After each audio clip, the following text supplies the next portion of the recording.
بجنور پر انگریزوں کے قبضے اور لوٹ مار کے بعد ان کا اگلا نشانہ ارد گرد کے قلعے تھے۔ بجنور کے غدار گورنر نے یہ اعلان کیا کہ ارد گرد کے تمام قلعے بنا کسی مزاحمت کے خود کو انگریزوں کے حوالے کر دیں۔ بہت سارے قلعے والوں نے ایسا ہی کیا، لیکن اننت پور کا جنرل غدار گورنر کی اس غداری کو بانپ گیا اور ہتھیار ڈالنے سے صاف انکار کر دیا۔ بس قلعے کا محاصرہ کر لیا گیا اور 10 دن کی مزاحمت کے بعد اس قلعے کو فتح کر لیا گیا۔ چونکہ قلعہ والوں نے مزاحمت کی تھی، لہذا جنرل میتھیو نے اعلان کیا کہ کسی بھی قیدی کو زندہ نہیں لے جایا جائے گا۔ لوٹ مار اور خون ریزی کا بازار گرم کیا گیا اور لاتعداد افراد اس خون ریزی کی بھیڑ چڑھے۔ ایک انگریز سپاہی نے اپنے باپ کے نام خط میں خون ریزی کے ان واقعات کا تذکرہ ان الفاظ میں کیا ہے کہ سینکڑوں خوبصورت خواتین تمام کی تمام سنگینوں کے زخموں سے چور تھیں اور ان کے زخموں سے خون بہ رہا تھا۔ ان میں سے کچھ خواتین زخموں کی تاب نہ لاتے ہوئے موت سے ہمکنار ہو چکی تھیں اور کچھ خواتین ایک دوسرے کے بازوؤں میں جان آفرین کے سپرد کر رہی تھیں، جبکہ عام سپاہی ان کے جسموں سے زیور اتارنے میں مصروف تھے۔ بہت ساری خواتین نے ایک بڑے تالاب میں کود کر خود کو موت کے حوالے کر دیا۔ السلام علیکم، میں ہوں ڈاکٹر ظہیر حسنین اور آپ دیکھ رہے ہیں آل راؤنڈوپیڈیا۔ آپ سے گزارش ہے کہ ہماری اس ویڈیو کو لائک اور شیئر کریں اور ہمارے اس چینل کو سبسکرائب کر کے بیل آئیکن دبا دیں تاکہ ہر آئندہ آنے والی ویڈیو کا نوٹیفیکیشن آپ کو بر وقت ملتا رہے۔ باپ حیدر علی کی تکفین اور تمام رسوم کی ادائیگی کے بعد ٹیپو سلطان اپنی سلطنت کی طرف متوجہ ہوا۔ اسے پہلے مرحلے میں وہ تمام علاقے انگریزوں سے واپس لینے تھے جو اس کی غیر موجودگی میں ان کے قبضے میں چلے گئے تھے۔ پس ٹیپو سلطان مالابار کے ساحل کی جانب بڑھا اور حملے کے پہلے مرحلے کے طور پر بجنور پر حملہ آور ہوا۔ جنرل میتھیو کی فوج اس وقت لوٹ مار میں مصروف تھی، پس ٹیپو سلطان کو بجنور کا محاصرہ کرنے کا موقع مل گیا۔ شدید مزاحمت کے 18 روز بعد جنرل میتھیو نے ہتھیار ڈال دیا اور یہاں ایک معاہدہ طے پایا جس کی شرائط شکست کے باوجود انگریزوں کے حق میں بہتر تھی۔ اس معاہدے کی شرائط مندرجہ ذیل تھی۔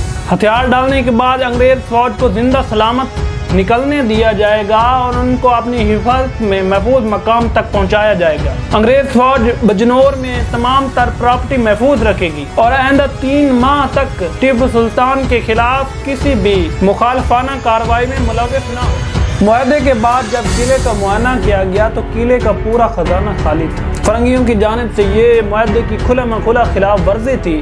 ٹیپو سلطان نے غصے میں آ کر فرنگیوں کی پیش قدمی رکوا دی اور ہر فرنگی فوجی کی تلاشی کا حکم دیا۔ تلاشی کے دوران یہ انکشاف ہوا کہ ہر فرنگی فوجی افسر کی جیبیں رقوم سے بھری ہوئی تھی۔ اس تلاشی کے دوران خزانے کا ایک بڑا حصہ برآمد کر لیا گیا۔ ٹیپو سلطان نے اب یہ حکم جاری کیا کہ چونکہ فرنگی فوج نے معاہدے کی کھلا خلاف ورزی کی ہے، اس لیے اب تمام فوجیوں اور افسروں کو سرنگا پٹم کی جانب بطور جنگی قیدی لے جایا جائے گا۔ جنرل میتھیو کو ایک پالکی میں بطور جنگی قیدی سرنگا پٹم کی جانب لے جایا جا رہا تھا۔ اسی دوران اس کی حفاظت پر مامور ایک سپاہی نے موقع پا کر اس پر حملہ کیا اور اسے قتل کر دیا۔ یہ سپاہی اسی مظلوم خاندان کا فرد اور اسی مظلوم عورت کا خاوند تھا جس پر ہونے والی جنگی درندگی کا قصہ آپ کو پیچھے بیان کیا جا چکا ہے۔ ہزار افراد کی نفری پر مشتمل اس فوج نے اب بنگلور کی جانب پیش قدمی کا آغاز کیا۔ ٹیپو سلطان نے جاتے ہی حفاظت پر مامور جنرل کیمبل کو بہترین شرائط کے ساتھ اطاعت قبول کرنے کی پیشکش کی، لیکن مغرور جنرل کیمبل نے جواب دینا ہی گوارا نہ کیا۔ پس مجبوراً مسوریوں کی توپوں نے بنگلور کے قلعے پر آگ اور پتھر اگلنا شروع کر دی۔ ٹیپو سلطان کو بنگلور کا یہ محاصرہ جاری رکھنے میں مشکلات تھیں۔ برسات کا موسم شروع ہو جانے کے سبب بارود کو خشک رکھنے میں شدید مشکل کا سامنا تھا۔ اس کے علاوہ ماہ جون کے آخر میں ٹیپو سلطان کے ساتھ لڑنے والا فرانسیسی دستہ بھی ٹیپو سلطان کو میدان جنگ میں अकेला छोड़कर चला जाता है, क्योंकि बरतानिया और फ्रांस के माबैन एक अमन मुआहदा तय पा गया था। इन तमाम मुश्किलात के बावजूद मुहासरा जारी रखा गया। दूसरी जानिब मुहासरे में घिरी फरंगी फौज और जनरल कैम्बल की मुश्किलात भी कुछ कम न थी। वो अशियाए ज़रूरियात ज़िंदगी की शदीद किल्लत का शिकार थे और उनके 1200 फौजी हलाक हो चुके थे। शायद जनरल कैम्बल इस उम्मीद पर अताअत कबूल करने से इनकार कर रहे थे कि इस दौरान मैसूरियों और उनके दरमियान कोई अमन मुआहदा तय पा जाएगा या उसको बाहर से कोई फौजी मदद मिल जाएगी, और उसका ये ख्याल बेजा न था। मद्रास के गवर्नर मैकार्टनी ने टीपू सुल्तान से अमन मुआहदे के लिए एक वफद रवाना किया। इस वफद ने 9 नवंबर 1783 को मद्रास से अपने सफर का आगाज किया और इस वफद को जल्द अज जल्द पहुंचकर अमन मुआहदा तय करना था, लेकिन इन सफारतकारों ने, जो कि 2 अफराद पर मुश्तमिल थे, कोई जल्दी न की। उधर बंगलोर में मुश्किलात में गिरी मैसूर फरंगी फौज और जनरल कैम्बल को इस वफद के रवाना होने से पहले ही 2 अगस्त को टीपू सुल्तान से इल्तवाए जंग का मुआहदा करना पड़ा। इस इल्तवाए जंग का मतलब भी मुहासरे का खत्म होना न था, बल्कि इस मुआहदे की रूह से शहर पर गोलाबारी रोक दी गई थी और मैसूर फरंगी फौजियों को बाहर से कम दर्जे की अशियाए खुर्दनोश हासिल करने की इजाजत मिल गई थी। यह मुआहदा भी हकीकत में फरंगियों के हक में था, क्योंकि इस तरह मैसूर जनरल कैम्बल को मजीद कुछ मोहलत और आसानी मिल गई थी कि वो इस मुहासरे को झेल सके। और उधर अमन मिशन पर रवाना वफद शायद ये भूल गया था कि उनकी सुस्त रवि और गफलत से बंगलोर हाथ से निकल सकता था। मजीद सोने पे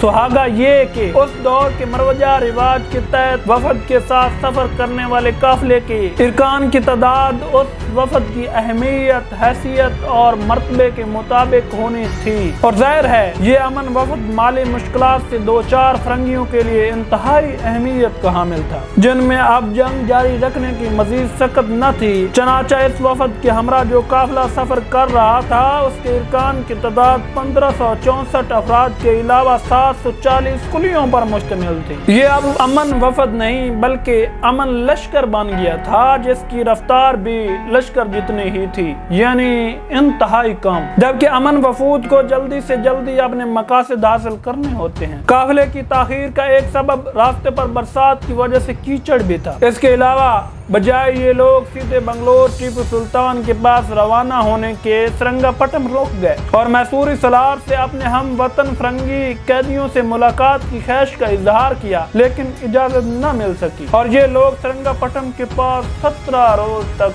ठहरे रहे। 23 जनवरी 1784 में बंगलोर के किले में मैसूर और मुश्किलात और इंतजार से थके जनरल कैम्बल ने हथियार डाल दिए। जिस वक्त बंगलोर अंग्रेजों के हाथों से निकला, उस वक्त गुफ्त शनेद करने वाला ये फरंगी काफिला शहर से महज चंद किलोमीटर दूर था। दोनों फरीक इंतहाई कदरों मंजिलत से एक दूसरे से मिले और सबसे पहले तहफ का तबादला हुआ। इस वफद को ये ताकीद की गई थी कि वो बर्क रफ्तारी के साथ गुफ्त शनेद सर अंजाम दे। 18 जनवरी 1784 को मद्रास के गवर्नर ने वफद के नाम एक खत में तहरीर किया कि हम महज अमन की ख्वाहिश ही नहीं रखते, बल्कि अमन हमारे लिए इंतहाई जरूरी है, क्योंकि हमारी मुआशी हालत इंतहाई अबतर हो चुकी है। लिहाजा ये हमारी जिम्मेदारी है कि अमन के हसूल के लिए हर मुमकिन कोशिश करें और हर कीमत पर इसे हासिल करें, लेकिन हसूल अमन के जराए ऐसे होने चाहिए जो हमारे वकार के मुनाफी ना हो। 19 फरवरी को टीपू सुल्तान ने अमन मुआहदे के लिए जामे ड्राफ्ट पेश किया। इस मुआहदे की अहम शिक ये थी कि अंग्रेजों ने वो इलाके वापस करने हैं जो मालाबार के साहिल पर फतह किए थे और उसके बदले में मैसूरियों ने वो इलाके अंग्रेजों को वापस करने थे जो कर्नाटक के साहिल पर फतह कर लिए गए थे। मजीद बरां तमाम तर फरंगी जंगी कैदी भी आजाद किए जाने थे। 22 फरवरी को अंग्रेजी वफद ने भी अपने मुतालबात पेश किए। दीगर मुतालबात के अलावा ये मुतालबा भी किया गया कि अंग्रेजों को मैसूर में कारोबारी सहूलतें फराहम की जाए और श्रंगापट्टम में एक अंग्रेजी रेजिडेंट भी मुकर्रर किया जाए, लेकिन उनके इन मुतालबात को रद्द कर दिया गया। टीपू सुल्तान ने यह महसूस किया कि अंग्रेजी वफद की जानिब से इस किस्म के मुतालबात के बाद मजीद बातचीत फजूल और बेमैनी हो सकती थी। लिहाजा टीपू ने गुफ्त शनीद के अमल को मुनक़ता करने की धमकी दे दी। इस धमकी के बाद अंग्रेजी वफद खौफ और हिरास का शिकार हो गया और उन्होंने अपने कई एक मुतालबात वापस ले लिए। 11 मार्च 1784 को अमन मुआहदे पर दस्तखत किए गए। ये मुआहदा 9 शिकों पर मुश्तमिल था और उनमें से एक शिक ये भी थी कि फतह किए गए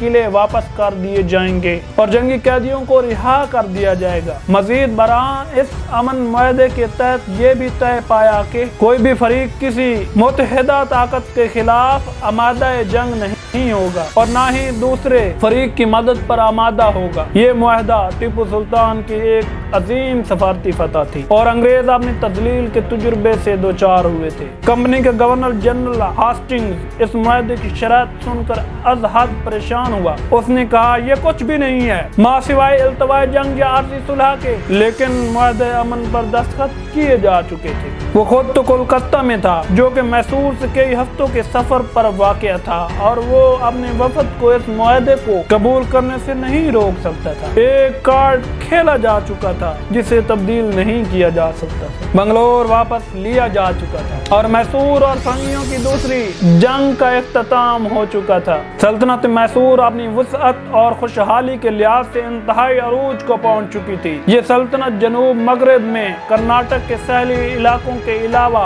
कर्नाटक के बेशतर हिस्सों पर काबिज हो चुकी थी और मगरब में ट्रावनकोर के अलावा तकरीबन सारा मालाबार मैसूर का हिस्सा था, जबकि शुमाल में मौजूद हबली, बलारी, कन्नौल तक या इससे भी आगे तक फैल चुकी थी।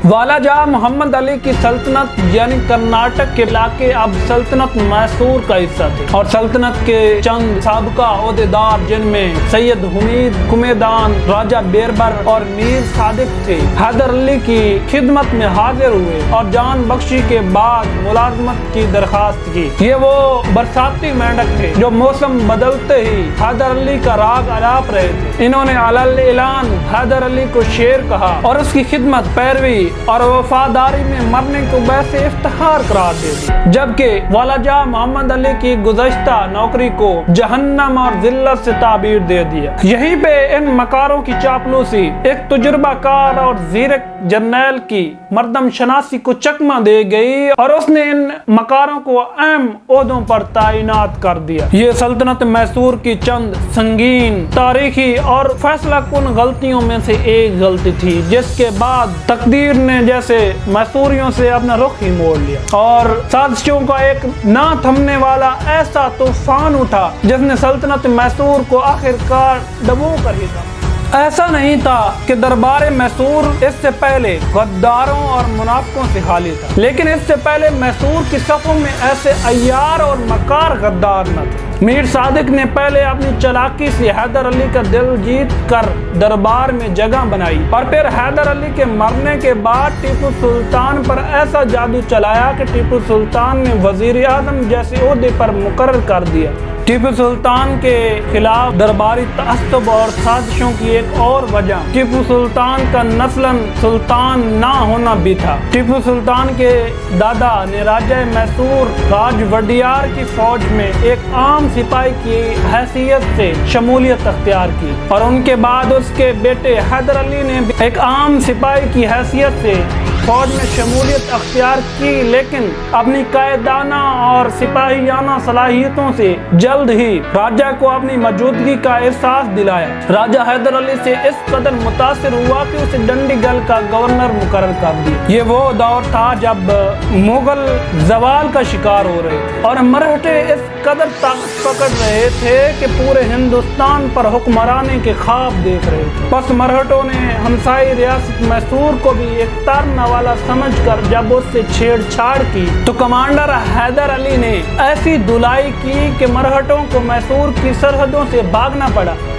जहां हैदर अली अपनी तरक्की और शोहरत के जीने फलांग रहा था, वहीं दरबारे मैसूर में हैदर अली के खिलाफ तअस्सुब और मुनाफिकत भी बढ़ रही थी। हिंदू रानियां और हिंदू दरबारी एक मुसलमान को इन ओहदों पर नहीं देख सकते थे। इन रानियों और एक दरबारी जिसका नाम खंडे राव था ने राजा की कान भर भर कर राजा को भी हैदर अली के खिलाफ बदजन कर दिया। हत्ता कि हैदर अली को कत्ल करने के लिए एक साजिश तैयार की गई। वफादारों ने इस साजिश को बर वक्त बेनकाब कर दिया और हैदर अली सरंगापटम से फरार हो गया। इस बगावत के दौरान टीपू सुल्तान की बहादुरी का किस्सा आपको किस नंबर 1 में सुनाया जा चुका है।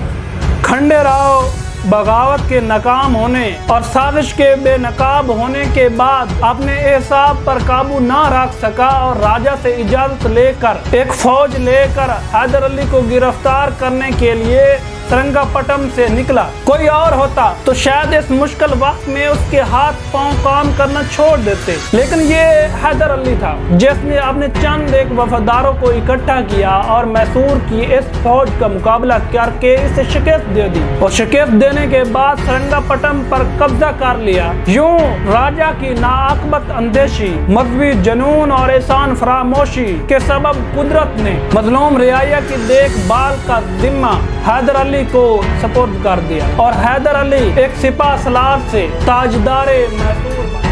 آئین سلطانی ہے کہ سازشی سانپوں اور سامپولوں کا سر فوراً کچل ڈالو، ورنہ یہی سانپ اور سامپولے اژدہوں کا روپ لے کر پوری سلطنت کو ہی نگل لیں گے۔ لیکن حیدر علی نے سازشی رانیوں اور راجوں کی کاغذی حیثیت کو برقرار رکھا، اور انہی سازشی رانیوں میں سے ایک کا نام لکشم ماں تھا، جو اپنی سلطنت کو واپس لینے اور رام راج کے لیے حیدر کے خلاف ہمیشہ خفیہ طور پر سرگرم رہی۔